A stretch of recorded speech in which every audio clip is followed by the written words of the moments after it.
Bom, um dos conceitos fundamentais que eu considero no entendimento da apneia obstrutiva do sono é a fisiopatologia da posição supina.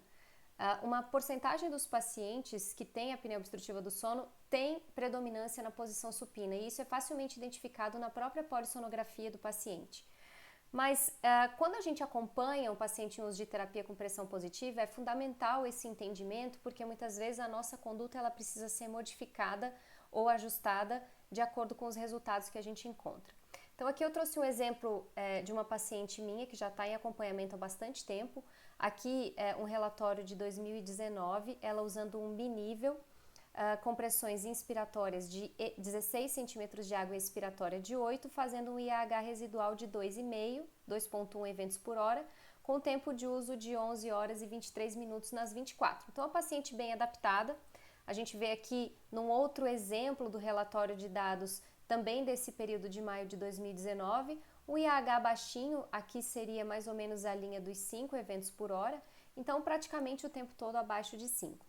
Aí um dia a filha me ligou e falou, olha, o índice de apneia e hipopneia da minha mãe aumentou muito, sendo que ela já é acompanhada há bastante tempo, então a gente estava adaptado e acostumado a ver um IH baixinho, né? Sempre abaixo de 5 eventos por hora. E aí, por telemonitoramento, que é uma ferramenta que nos ajuda bastante hoje a ser bem rápidos na mudança de conduta, a gente consegue ver aqui que ela mantém no binível, né, com pressões de 15 e 9, com um tempo de uso de 11 horas e 25 minutos, mas realmente o índice de apneia e hipopneia dela começou a aumentar. Então, nós vemos aqui também um vazamento que está um pouco elevado, né? Os equipamentos eles têm a capacidade de compensar vazamento, mas quando existe uma apneia decorrente de vazamento, da marcação inadequada pela interferência do vazamento, em geral ela é reconhecida para esse dispositivo aqui como uma apneia desconhecida. Mas aqui o equipamento marcando eventos obstrutivos na sua maioria. Se eu for ver só esse gráfico, eu não sei se esses eventos eles estão concentrados num determinado momento da noite, se eles estão distribuídos ao longo da noite inteira. Eu não consigo ter certeza se eles são eventos obstrutivos ou não. E eu não sei a duração desses eventos, né? Então é importante que fique esse entendimento para vocês, porque o telemonitoramento ele nos dá uma visão muito importante, ele apenas deixa faltar alguns detalhes que o cartão de memória contém. Mas, enfim, a gente pode ver aqui no gráfico de vazamento um outro detalhe importante dessa mesma noite. Então, do início do uso do binível até mais ou menos 1 hora da manhã, essa paciente praticamente não tinha nenhum vazamento. Depois disso, ela começou a ter um pouco de vazamento que perdurou a noite inteira. Então, se forem eventos decorrentes de vazamento, eu imagino que eles vão estar sendo marcados daqui para frente. Mas quando nós vamos olhar o gráfico de eventos, vejam que interessante. Ela tem várias marcações de eventos obstrutivos que condizem com o período onde ela não tem vazamento. Depois que esse vazamento começa a aumentar um pouquinho, alguma coisa aconteceu aqui que ela parou de ter eventos. Então, questionando a filha, a gente conseguiu chegar à conclusão de que o que estava acontecendo é que a mãe dela estava sendo colocada nessa primeira parte da noite na posição supina. E aí alguns de vocês vão me questionar qual era a interface que ela estava usando, se era uma interface nasal ou oronasal. E era uma interface nasal. Mas percebam que a gente tem dentro da fisiopatologia da apneia obstrutiva do sono um conceito muito importante que é a colapsabilidade. Então, se nós temos um paciente obeso que tem um grande acúmulo de gordura na língua, aqui representado por essa imagem amarela, vejam que essa gordura ela aumenta o volume da língua e faz com que haja uma compressão, ou não é uma compressão, mas um estreitamento dessa passagem de ar pela orofaringe e pela hipofaringe. Então, ao invés de uma via aérea ter este diâmetro, né, ela passa a ter um diâmetro muito menor. Imaginem que é muito mais fácil o colapso acontecer nesses pontos aqui do que se ela tivesse uma via aérea do tamanho normal. Então, ela passa a ser uma via aérea muito mais passível ao colapso. Além desse acúmulo de gordura, também na questão anatômica da via aérea superior, a gente tem que lembrar que às vezes o comprimento do palato, ele também influencia. Então, um palato mole muito alongado, ele também vai interferir estreitando essa via aérea nessa região superior aqui, fazendo com que haja uma facilidade ao colapso também maior. Além disso, a obesidade contribui para o acúmulo de gordura na parede lateral. Aqui é como se a gente estivesse numa vista posterior. Então, a gente percebe aqui o estreitamento dessas estruturas, né? Em relação aqui em cima a nasofaringe, aqui embaixo nós temos a epiglote. Então, esse acúmulo de gordura estreitando a passagem de ar. Obviamente que a gente precisa considerar também o fato de alterações crânio-faciais.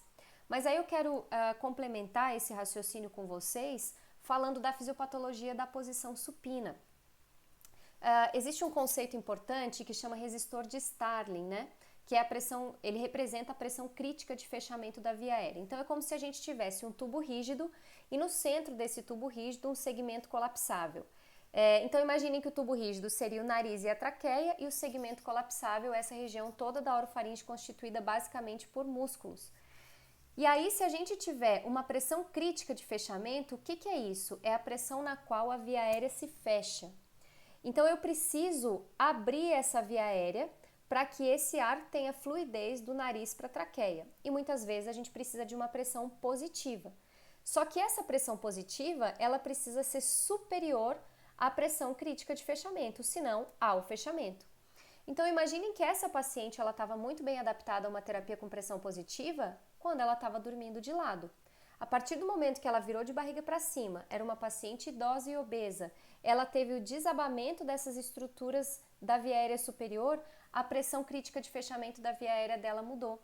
Então, ela passou a precisar de muito mais pressão nesse equipamento para corrigir essa passagem de ar.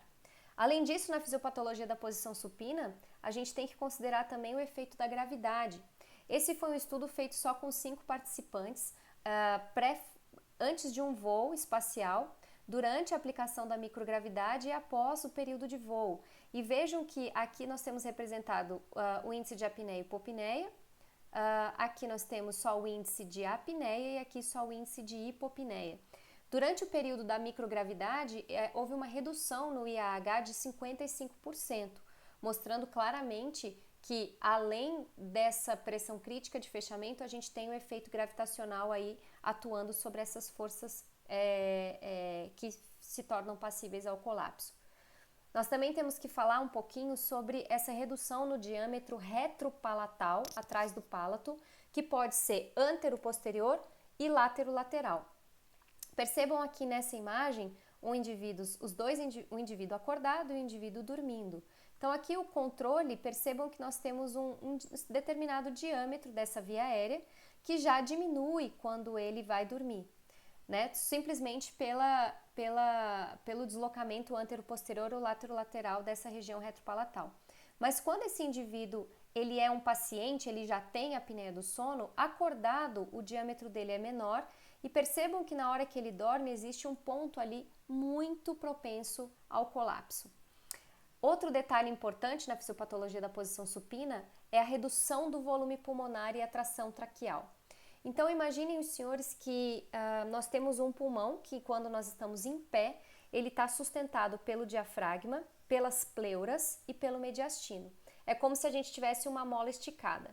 Uma vez que nós deitamos para dormir, essa mola perde o comprimento ótimo, o volume pulmonar diminui e essa tração traqueal também diminui, tornando mais ainda esse segmento passível ao colapso. E se a gente imaginar um indivíduo que tem uma composição corporal com acúmulo de gordura na região abdominal, essa gordura abdominal ela vai fazer um efeito de compressão dos pulmões, contribuindo ainda mais para a redução do volume pulmonar. E ainda mais para a redução da tração traqueal.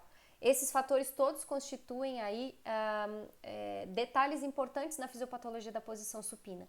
E para complementar esse raciocínio da redução do volume pulmonar, nós temos também o sono REM. Durante o sono REM, em que há uma atonia muscular, existe também um grupo de pacientes que tem uma hipoventilação relacionada ao sono REM. E aqui nós conseguimos ver no hipnograma esses 2 períodos de sono REM. Aqui nós temos o gráfico de saturação, configurando uma queda de saturação mais acentuada durante esse período. E esse trabalho de 2020 fez uma medida do volume pulmonar expiratório final em cada fase do sono desses indivíduos submetidos a essa avaliação. E aqui nós temos o N1, o estágio 1, aqui nós temos o N2 e aqui nós temos o sono REM. Vejam que o volume pulmonar expiratório final ele diminui muito mais no sono REM do que nos outros estágios do sono. Então é muito importante que a gente entenda essa fisiopatologia da posição supina, porque mesmo o paciente que está em tratamento e aparentemente bem tratado, acompanhado por algum tempo, mudanças na posição corporal podem fazer com que essa terapia pressórica fique não tão adequada. Então a gente pode pensar em duas possibilidades: orientar essa família a retornar esse paciente para a posição lateral durante o sono, já que é uma paciente dependente que tem cuidadoras, ou a gente precisa adequar a terapia pressórica para que esses eventos eles não aconteçam mais. Embora a marcação tivesse sido de 15 eventos por hora, essa marcação ela está diluída porque foram muitas horas de sono.